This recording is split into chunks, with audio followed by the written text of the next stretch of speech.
What's good, people? It's currently 7:49 p.m. UK time, Sunday, the 25th of December, 2022. Welcome to the first ever, technically speaking, by myself, Fadlan, aka Ninja T, and Zishan Haroon, who is our head of live events, shareholder in Blockchain Sensei, and heads up mergers and acquisitions, amongst other cool things. Then we've got one of our researchers and also partners, actually my original partner in crime when it came to investing in crypto for the first time.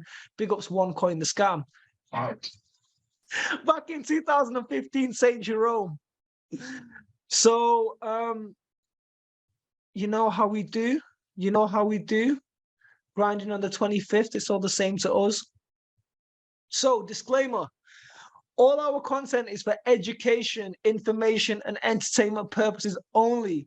No information should be considered investment advice or a financial recommendation to buy, sell any assets, nor place any trades. Please always do your own research.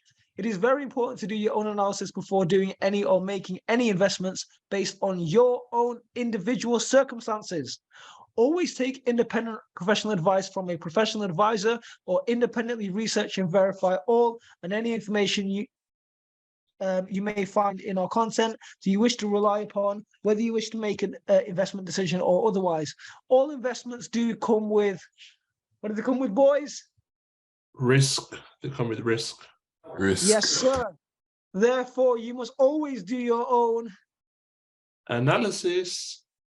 Research. What are we not, boys? What are we not, Jerome? I don't know. Financial advisors. Yeah, financial advisors. Exactly. And we do not intend to be perceived or received as financial advisors. However, we are working in collaboration with several accredited advisors. If you're unable to mitigate your risk, please contact us immediately so we can refer you to an accredited financial advisor. So, the first thing we do at Blockchain Sensei is that we like to have a look at the VT. Yes, so the VT, Vanguard, if you don't know, they're one of the biggest asset management companies in the world. And,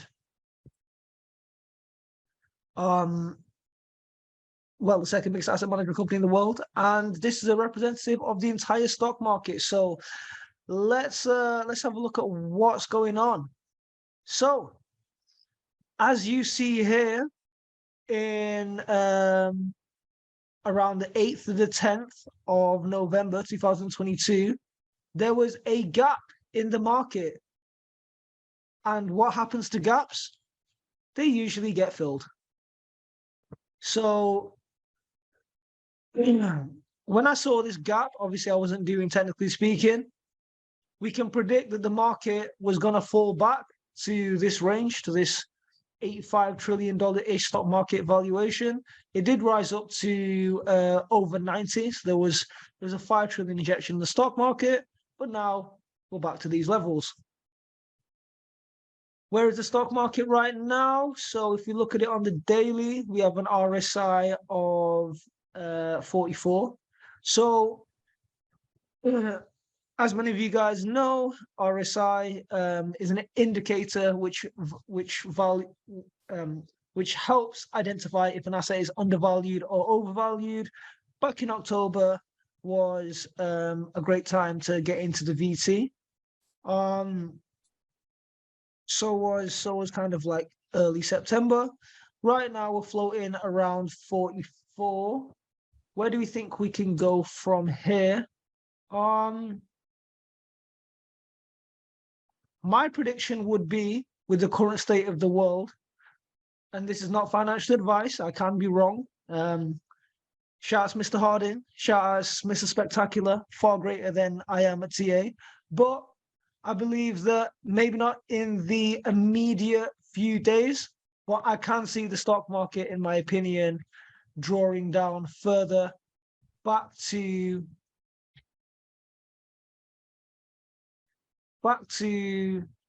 these levels and these levels. So me personally, I'm actually not buying any stocks. I did catch some stocks here, but I'm waiting personally for the stock market to dip a little further. Next, let's have a look at the SPX. This is the American market. Let's delete some of this so we're not too confused. What was I doing here with the circles? I don't know. It was a while ago. So let's actually compare. Let's compare something. Let's compare the recent bottom of the VT to the current price, so we can see a 10% bounce up. And let's compare this to the recent bottom of S&P 500 on the current price. We can see a 7% bounce up. So me personally, what I like to see, as I'm very heavily invested in the American market, again, you gotta with technical analysis, looking at the markets, you gotta compare it to your own situation, right? So I am heavily into US tech stocks. So what I like to look for personally is that I like to look for the American economy outperforming the global economy. As we can see in recent times, I mean, it's not a lot of history. It's only the 14th of October to present day. But again, we can see that the global market from recent all-time low to current price has bounced up a little bit more than the American market. Less than 8% versus 10%. Okay, so where are we right now? In the S&P 500, well, here is pre-COVID times. So we are right now, what I predict is going to happen is that I'm calling the S&P 500 to touch. I see no macro reason. I see no macro reason why we don't get back to here. And this price here is not so far from the COVID price. So I do see personally the American stock market going back to pre-corona prices, which is 3,411 before I personally touch the S&P 500. If it does reach pre-corona prices, it would only need to drop less than 10% from current price. So with the current markets, that's what I expect.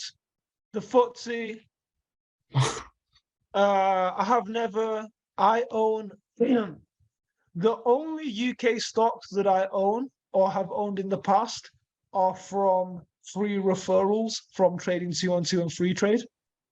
I've never purchased a UK stock in my life. And as we can see, the current state of the FTSE is still lower than pre-coronavirus times, which explains why the pound sterling is, my language, going to shit. So no changes in the FTSE. Okay, so the VIX, that's just the volatility of the S&P 500. You know what? Let's skip this chart. DXY, as you can see, since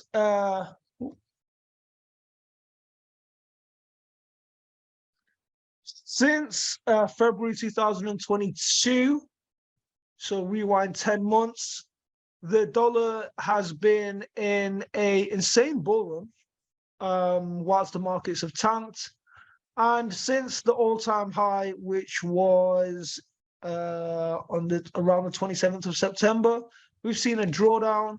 So it shot up by a massive 20% from February in strength. And since late September-ish, we've taken a 10% drawdown. That sounds about right in terms of correction. I do think the dollar is going to hit these 2016, 2020 levels. And I think from around here, we're going to see a bit of stability. I don't foresee the dollar crashing back to these kind of February 2022 levels because the dollar is still the world reserve currency. Then we've got the Dow Jones, which is, your kind of American staple stocks. Let's just compare this with. Am I tripping? Where's the compare button?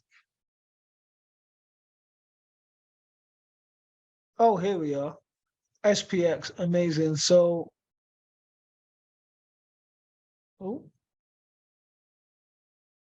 SPX. So you can see that the Dow Jones pretty much follows the S&P 500. So nothing too crazy there. Everything just seems to be pretty much in line performance with the S&P 500.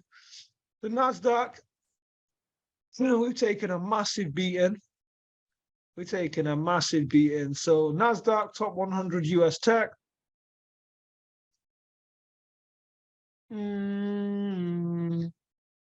We've seen a 36% drawdown. Let's compare that to the global stock market to current price, 21%, much less bloody. And the S&P 500, I believe, a little bit less bloody than the tech market, yet 22%. Now, let me call my predictions. So as we can see here, the recent all-time low of the S&P 500 is very close to the pre-coronavirus high. So I think it can get back there. The previous low of the Nasdaq, which is here, compared to also the pre-coronavirus, pre-lockdown price, I think that we're going to continue to dump. And in my opinion, before I start loading on any more Nasdaq, I'm going to wait for this key price here before I start averaging down, which is 9752. But do your own research, obviously, because there is a possibility that if you follow exactly what I'm saying, that the Nasdaq will never reach this price, and you'll just not get the Nasdaq for that price. It's just my opinion. Let's have a look at gold. So, said it before and I say it again. The only people that win in gold these days, or as of the past 10 years plus, are jewelers and gold day traders, because the current price of gold is lower than it was. Oh, actually, let me just zoom out in the super macro. This is not the macro I wanted to show you. So this macro, yeah, the current price of gold today is lower than it was in 2011. So yeah, what can I say about gold? I don't own any gold. I don't buy gold. Where is gold going? So gold is supposed to be a safe haven to store wealth. It's not really been performing. It's not really been performing. And I also believe that within this decade and the next, the consensus for the whole asset class of gold is gonna start depreciating, because it really doesn't serve that much value. It'll be diverting to more so digital assets. 100%.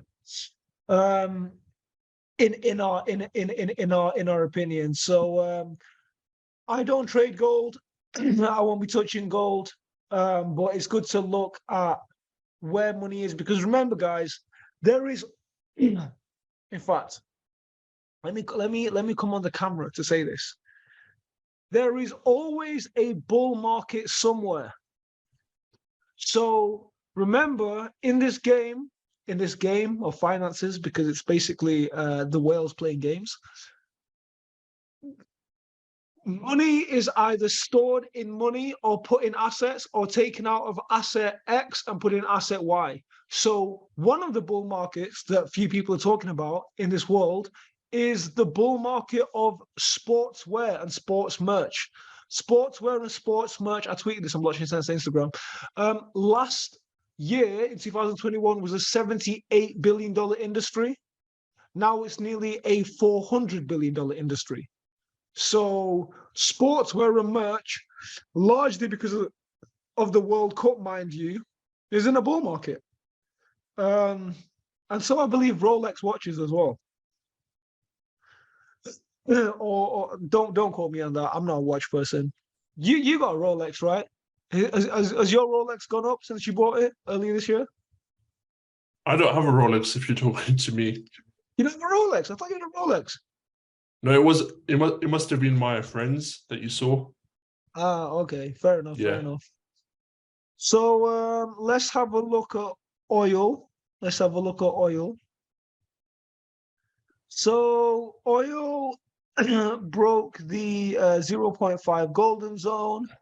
And then we hit 0.23, and now we're taking a retracement, which sounds about right.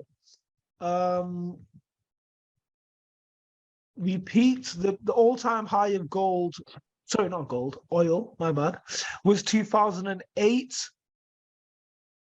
Where do I'm not the most qualified to talk about this, to be honest. In a macro sense, like super macro, obviously, like oil is a running out commodity. I believe it's going to run out on planet Earth by 2070, they say. So there is one thing to note. Back when I was living in Scotland, there was a city called Aberdeen, and right yes, next to Aberdeen, there's a big offshore oil rigs of BP and Shell, and whenever oil goes up in price, normally the property prices also go up in price in respect to the same amount. When the oil prices go up, property goes up. That in Aberdeen, yeah.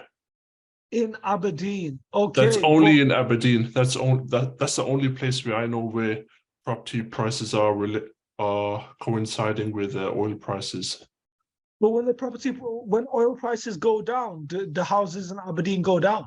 Yeah, yeah. Oh, that's crazy. Mm-hmm. Okay, good to know. Good to know.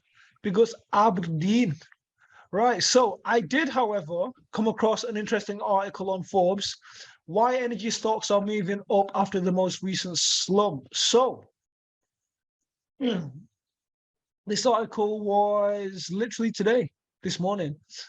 So last week, oil prices were down as American price caps on Russian oil were weaker than originally intended. In theory, this meant a more steady supply of oil and lower likelihood of price spikes. This week, a confluence of factors, including the closure of the Keystone Pipeline and an expected increase in economic activity in China, pushed stock prices back on an upward trend. Energy stock prices are almost always dependent. So get this, fundamental. Energy stock prices are almost always dependent on oil prices, which are highly variable. It's not unusual to see such swings. So let's just test this. So we have the three stocks they were talking about. Okay, so if we just compare this to oil.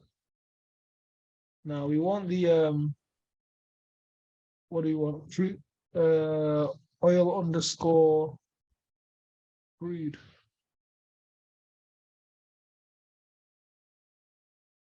Oh wow. Yeah. Okay. Hey guys, I learned something new. Then let's have a look at Shell. Oh, God. I don't think Oh, this is Shell versus oil crude. Yeah, So, oh no, it's changed now. yeah, and now it's Halliburton Company.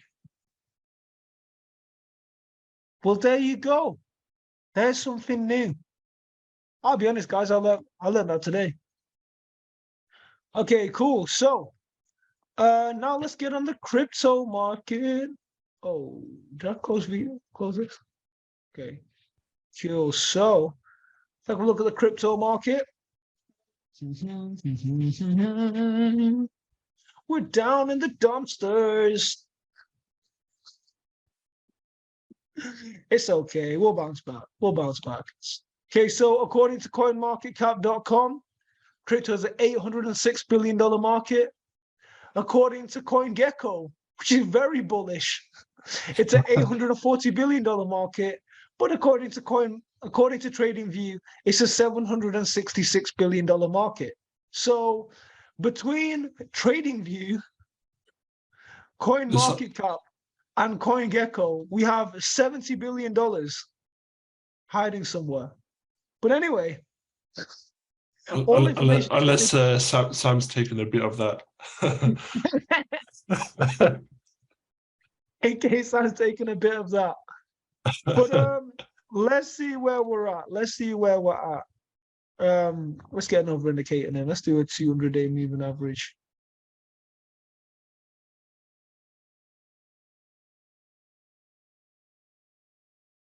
Okay, what can we see? What can we see? So the pink one is the 200. Yeah, that the pink one is the 200-day. Yeah, that's the 200, the top one. Yeah. So we're at 200. So we're very, very bearish right now. If we look in the 2021 bull run, so let's go back to the happy days. The happy days were 2020. We can see that the market way outperformed the 200-day moving average. We can say it even when the market dipped, it only just about hit the 200-day moving average and then way outperformed it. And then as of kind of August 2022, that's when we started underperforming under the 200-day moving average. We can also see that with the respective 50 and 100-day moving averages, we're now performing. Actually, no, we're below the 200, but we're still kind of touching. There's still touch points on the 100. Now, depending on where, there's two big things in crypto right now that are going to basically determine if this market stabilizes and bottoms out, or if the market takes a dump. In my opinion, I'll let Zishan and or Saint Jerome interject if they wish. Is crypto.com gonna fall / freeze or go through investigation, and or is Binance gonna fall and or go through investigation? Those are the two biggest factors, in my opinion, now, which are gonna influence market direction. I don't think another interest rate hike is gonna crash the market really that much. I don't see Coinbase, anything can happen, but I don't see anything happening to Coinbase, in my opinion. I could be wrong. I think the two biggest things that are going to determine whether this market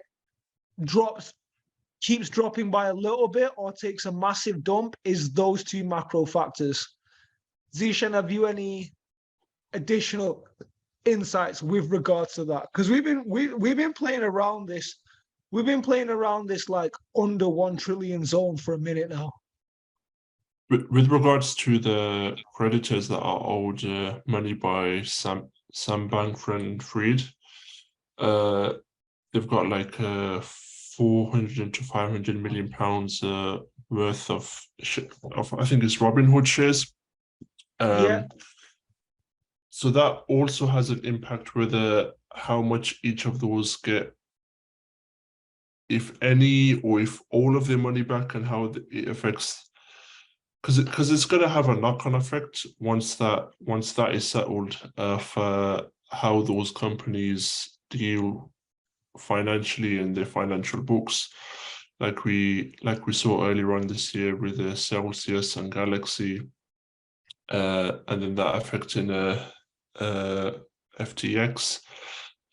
So we still have quite a bit of time for the knock-on effects to actually come into existence and then affect the markets, as you were saying. Which is what my interpretation is. Okay, I appreciate that. Okay, but yeah, this is the article that Decrypt posted 2 days ago. So basically, in a court filing, FTX argued that because there are so many creditors seeking ownership over these shares, the assets should be frozen until this court can resolve the issue in a manner that is fair to all creditors of debtors.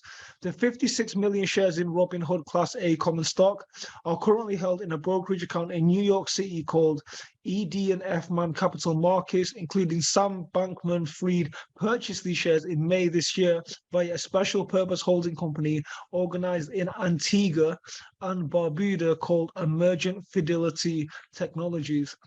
The founder of FTX and its former CEO is one of the creditors hoping to get hold of the stockpile to pay for his extensive legal fees. BlockFi. Wait, wasn't Sam Bankman's free bail like 250 mil? Quarter of a billion. Yeah. So I mean, that's only 450 mil. So yeah. shit. Anyway,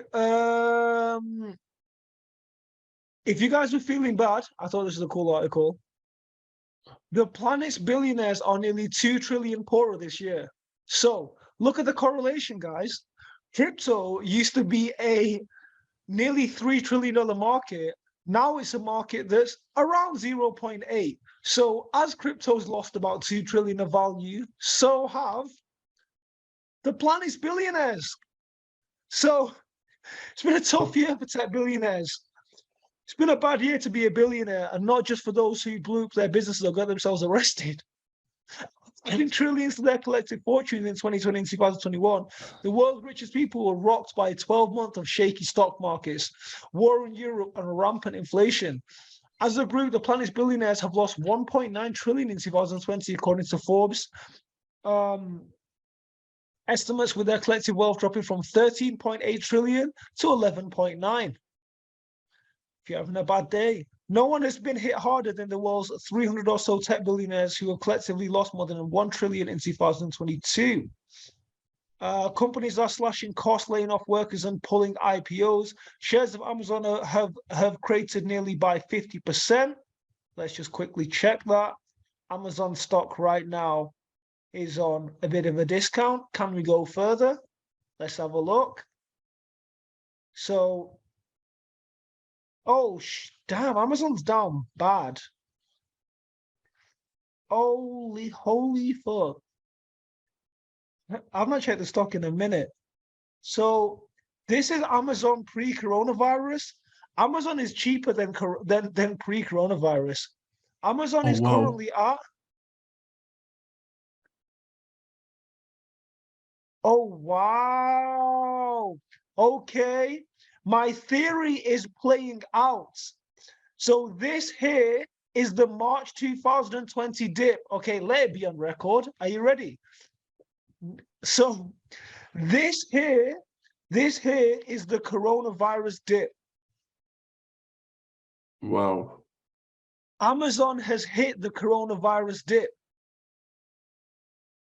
which is why I believe the VT is going to hit the coronavirus Oh, actually, no. That's too much. The coronavirus dip. I don't want to be that bearish. I don't want to be that bearish. No. Okay. You know what? If Amazon can hit the coronavirus dip, then I think the S&P 500 can hit the pre-coronavirus dip, which is here. I don't want to be saying S&P 500 is a coronavirus dip. That's we've not traveled far enough, but Amazon is literally at the coronavirus dip. The S&P 500 have not even hit the pre-coronavirus dip. They're around here. So depending on macro conditions. But anyway. So Amazon stock is down, is it 50%? According to the article. And let's just check the technical analysis. Make sure they're not lying. Yeah, 55%. But let me show you guys some history, actually, because I know this for a fact. Amazon stock during the 2002, not 2002, like 2000-ish. Let me just find the exact place. Like basically during the, look at this. Look at this crash. From the 1999 peak of Amazon to the bloody 2001 dip, that was a 94% dip.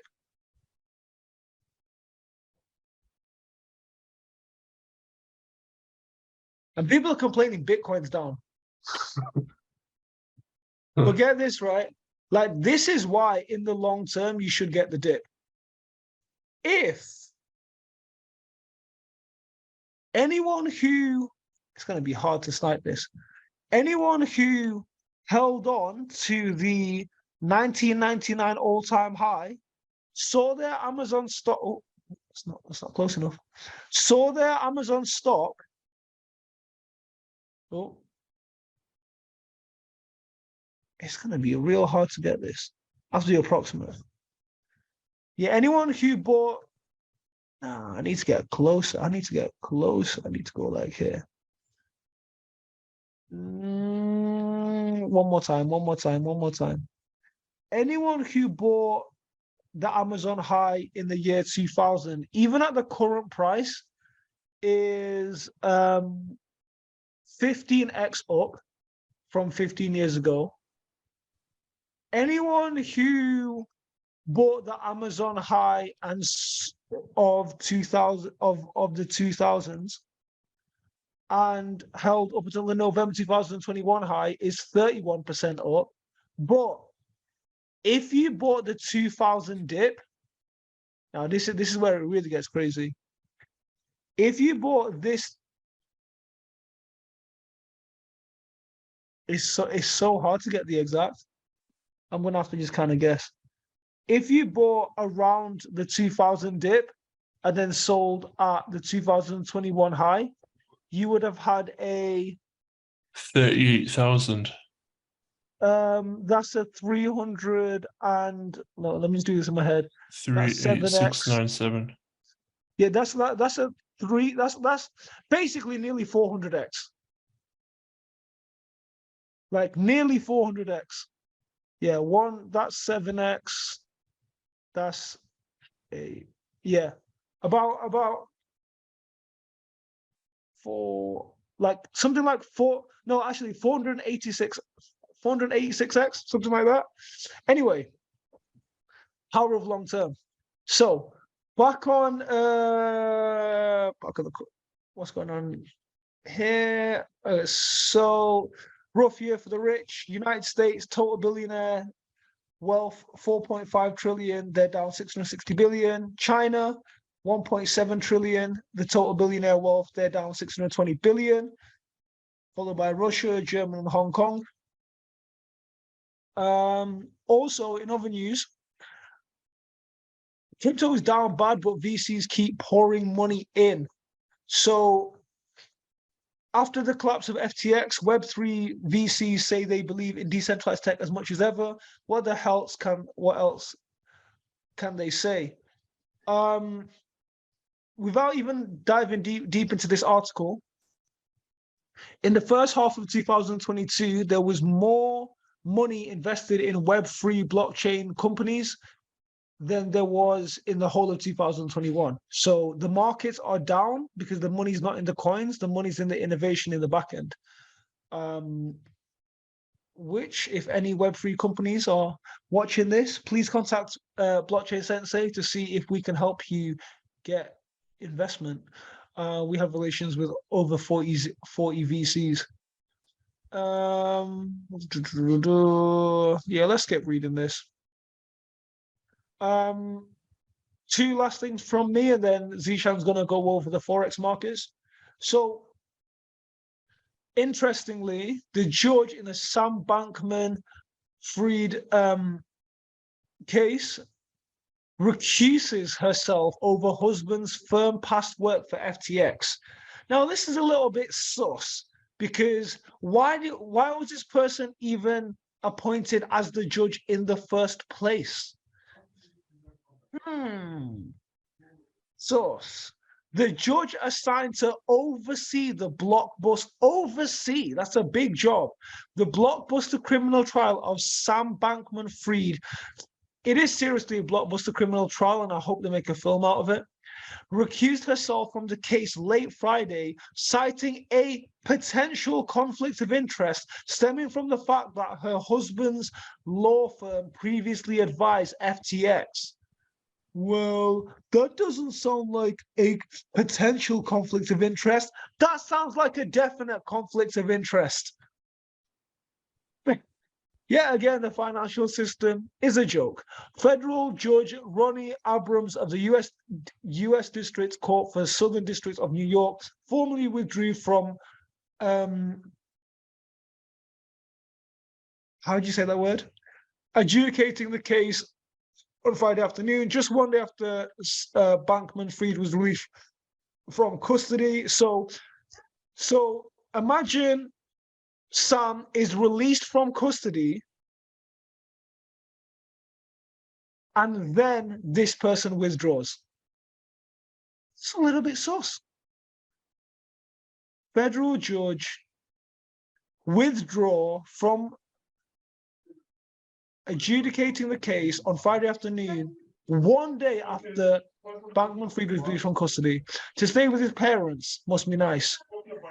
He awaits trial on 8 criminal charges, including wire fraud, conspiracy to commit money laundering, and violations of federal campaign finance laws. Yeah, he is not going to jail. You don't think he's going to jail? No. Wow. Big claims. I'm not saying he is or isn't. I just have no opinion right now.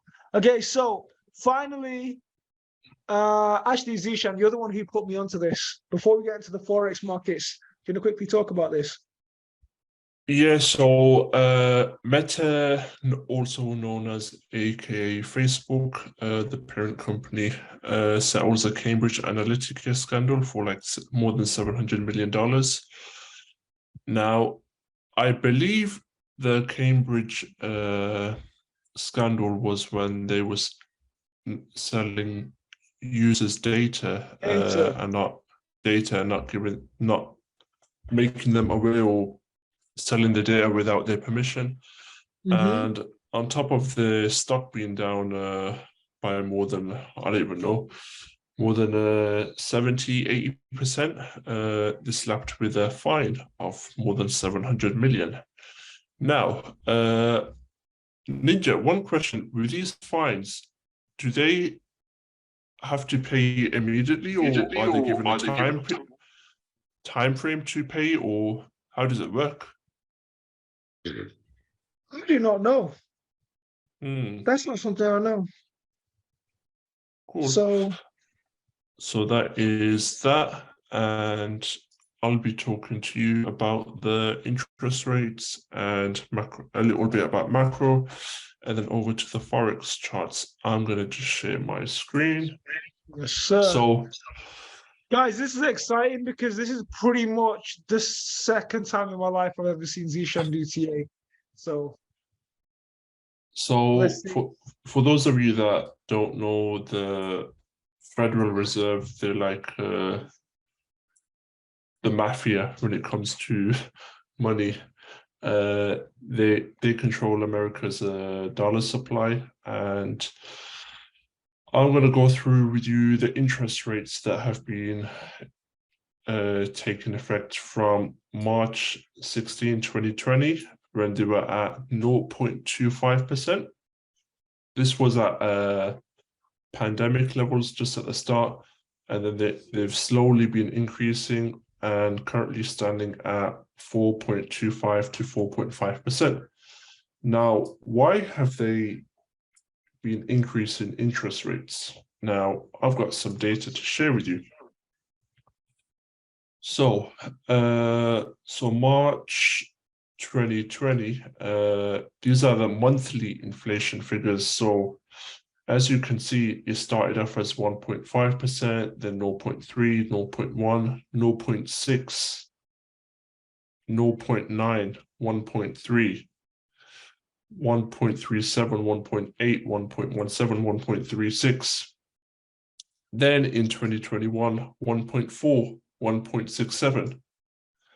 So as the monthly inflation figures are slowly increasing, what's happening? So is the interest rates.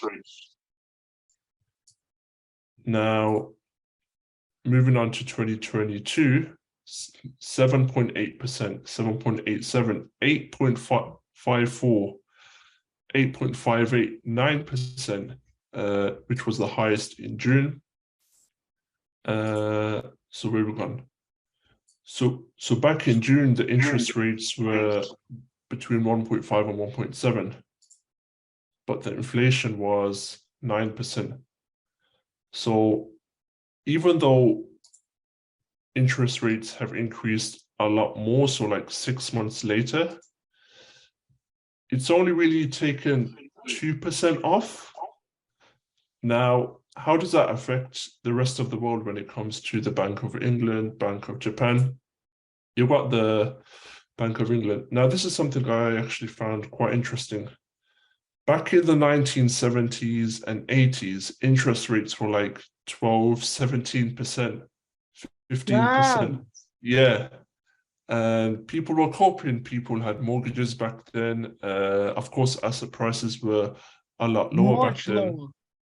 Much lower, because if governments did print money and expand their balance sheet, then they would have to pay quite a high price for it. And savers were encouraged to save money due to their saving accounts being a lot higher than what it's currently at right now. So back in 2020, interest rates were around the same sort of figure, 0.25%, and currently stand at 3.5%. Now I'm going to go through with you the same sort of inflation figures. So these are the monthly inflation figures. So back in April of 2020, inflation was at 0.9%. So very, like, barely, affecting your pocket. Now, inflation's at like 9.3%. Now there's an interesting thing to know when it comes to CPI and the way how governments actually calculate CPI. They do it using a basket of goods. So they'll use the price of tuna, they'll use the price of tobacco, they'll use the price of quite a variety of different goods. Now, if for example tuna increases too much, then they'll replace that with cod, which hasn't increased that much, and that reflects on these inflation figures that they've posted, where really and truly inflation is much higher than 9.3%. More so between 15 to 20%. Just taking into consideration energy cost and fuel cost. My shopping these days costing £60. What is that, a month or? My weekly shopping, bro. Oh, you're weekly. Yeah, it's expensive, bro. So imagine a family of 4, a family of 5. That's like nearly £600-700 a month Something like that, for bro. them. I feel it, honestly. Yeah. Now, interest rates will have to sort of keep on rising until CPI, until inflation sort of decreases.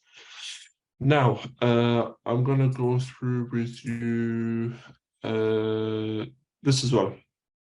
So think about this. Interest rates in America are like between 4.25 and 4.5%. And currently inflation's at like 7.1% for the month of November. December's not been reported yet.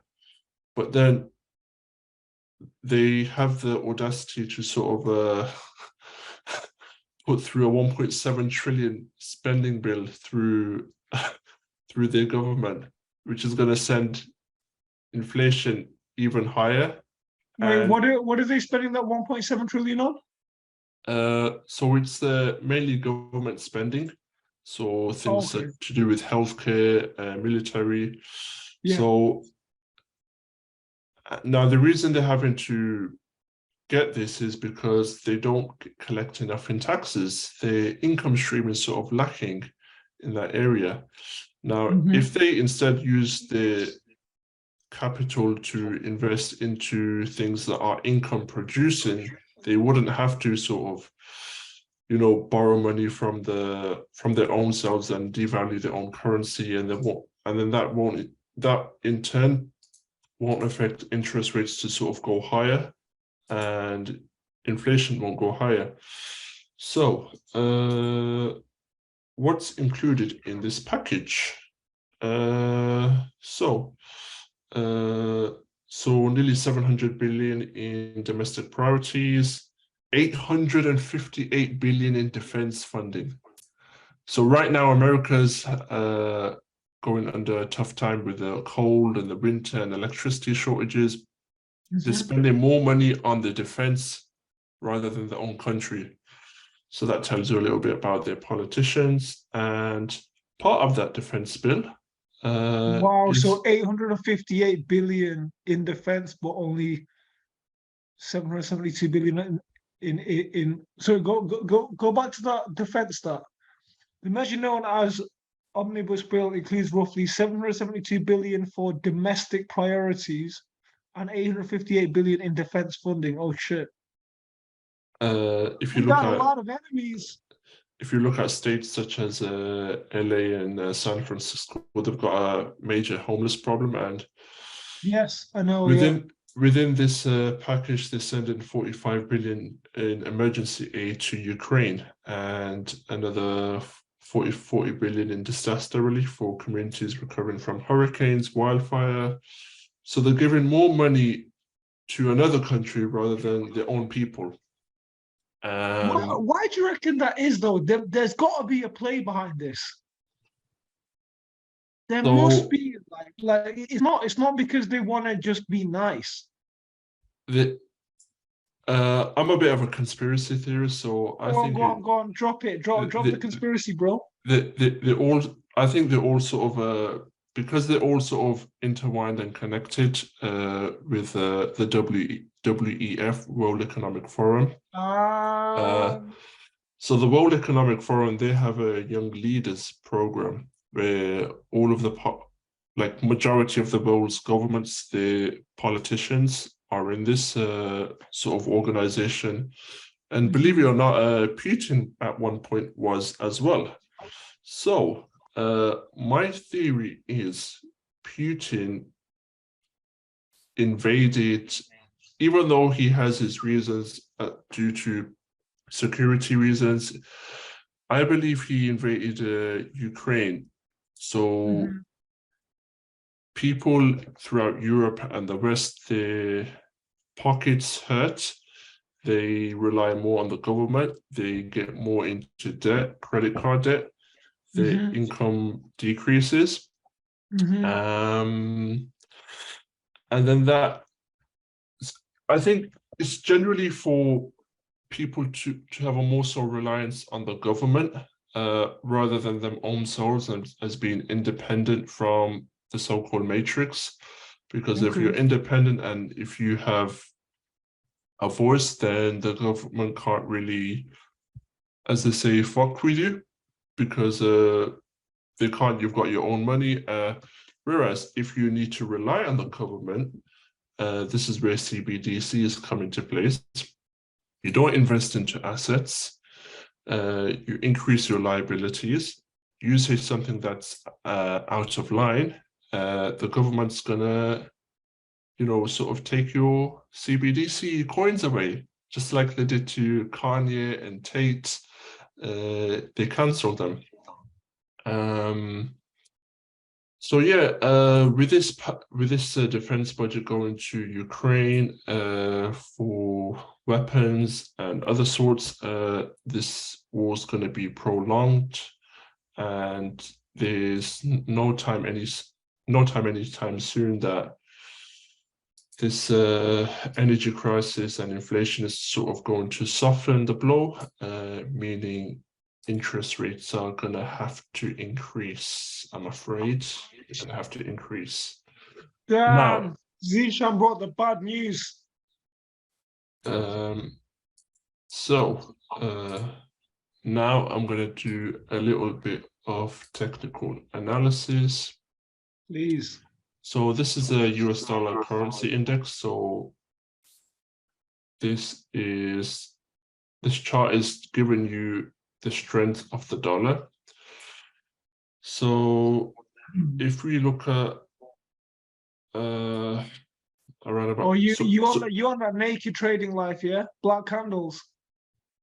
yeah, black candles. So what this chart shows us is, especially the US dollar index, is the higher this goes up, means the value of the US dollar increases, and every single currency around the world, such as the pound, the euro, decreases. So if the dollar does well, nobody else does well. So it's like 1%, 1 out of 100 people doing well, and 99 people not doing so well. Whereas if the dollar decreases in value, then the rest of the world, their currencies sort of increase. Now, from this chart, we can see them, like the major currencies, in it. Yeah, the major currencies. Yeah. So from this chart, we can see that the US dollar, it's made its first higher high, higher low, higher high, higher low, higher high, higher low, higher high, higher low, higher high, higher low, higher high, higher low, higher high. It's failed to make another higher high.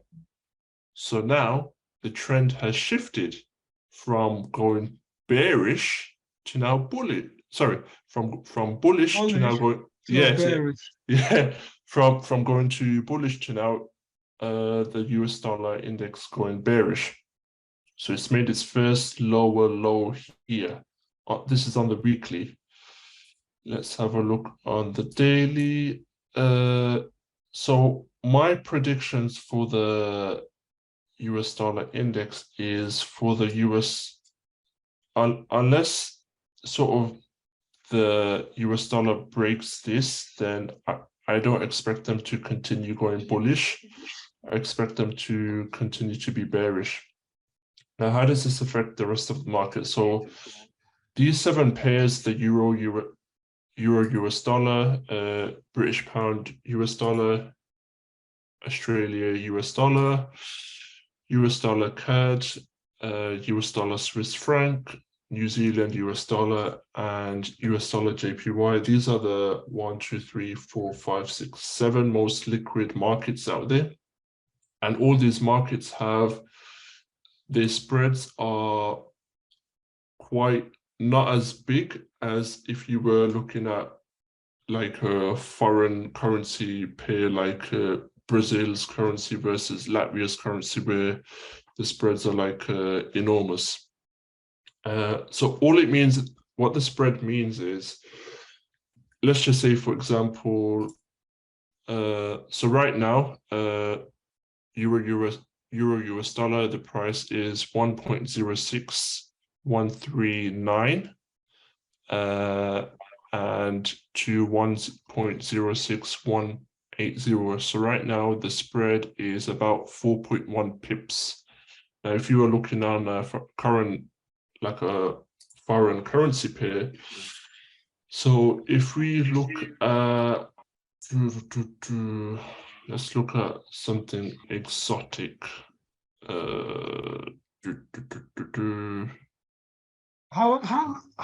look at the Indonesian rupee if you're something exotic. Check out my currency. Indo. Yeah, Let's so look at like this. do IDR and then GBP or US, whichever one. Okay, we'll do this one. Yeah. Why not? Look at the spread. Wow. Wow.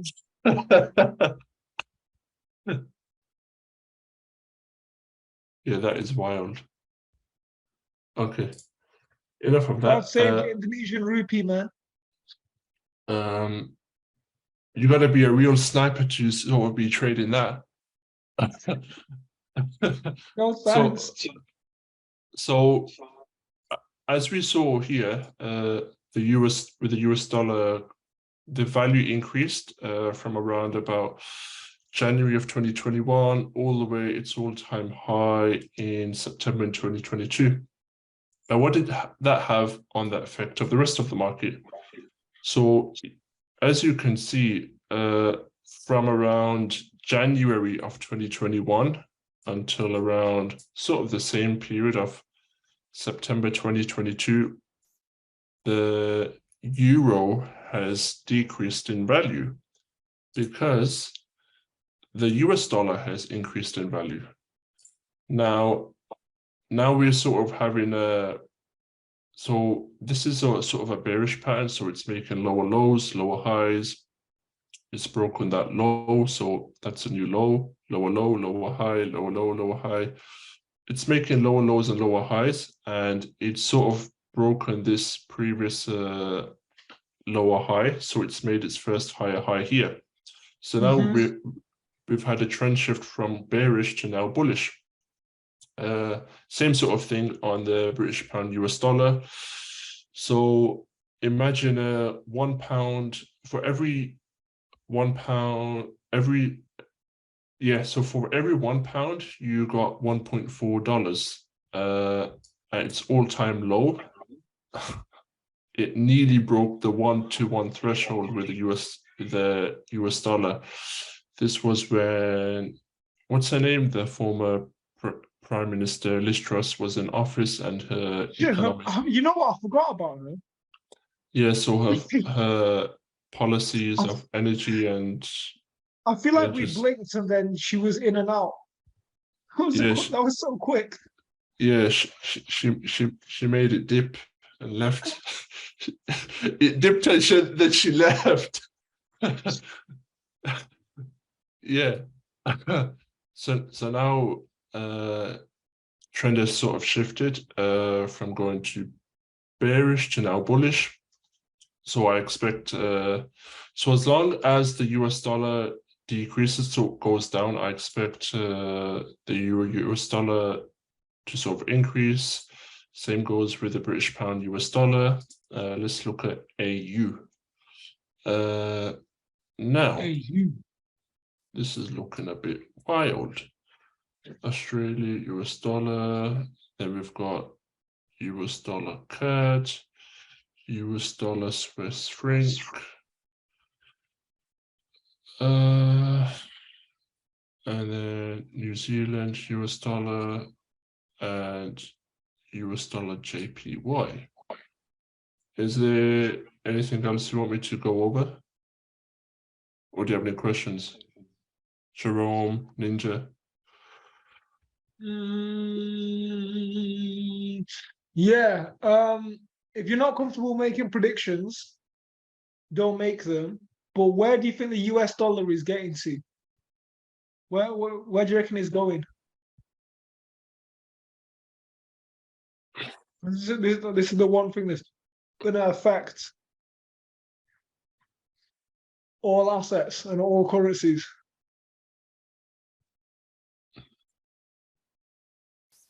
It's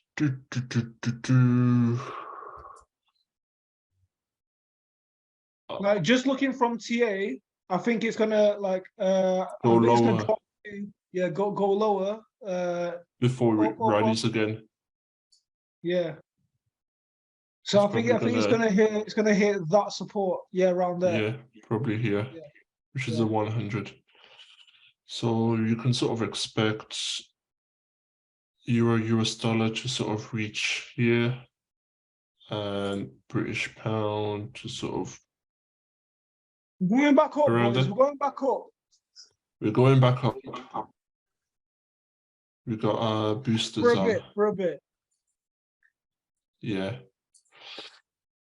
And that for this week is this week's episode of Technically Speaking with Ninja, myself, and Ash Jerome. If you do have any questions, put them in the comments below and someone from the Blockchain Sensei team will get back to you. Please feel free to like, comment, and subscribe and turn the notifications bell on if you got value from this episode. Yes. Everything what Zishan said, like, comment, subscribe. Please remember we do 2 free weekly webinars, Mondays and Fridays. Mondays the game, 8 p.m. to 9:30, covering stocks, crypto market updates. Fridays, NFT Fridays, covering everything NFTs, Metaverse, virtual reality, etc. Register your free tickets in the blockchain.sensei Instagram bio, which will take you to our link tree. All of this will be in the comment section. If anybody's interested in one-on-one mentorship, let us know. And we'll sort something out for you. Probably get Zishan involved that as well. Now that he's a bit of a TA wizard, and yeah, believe it or not, Zishan was actually one of my original students back in what was it, early 2021. It's nearly 2 years ago now. January 2020. January 2020. No, January 2021, not 2020. Oh yes, 2021. My bad.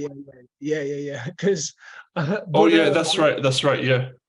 Yeah, 2021, just before the amazing 2021 bull run. So, yeah, we've also got a mergers and acquisitions section for non-crypto companies, SMEs, etc. Get in touch with Blockchain Sensei, and then Zishan will get back to you. Make sure you hit us all up on our personal Instagrams as well. They'll be in our that'll be in the comment section, so you can get in touch with Zishan, TikTok, Twitter, etc. And yeah, this has been exciting. First ever Technically Speaking. I promised you guys that I will sharpen my sword. I will be forced to, because I'm going to be doing this show once a month or so. And yeah, season greetings, happy holiday, and we'll check in with you guys soon.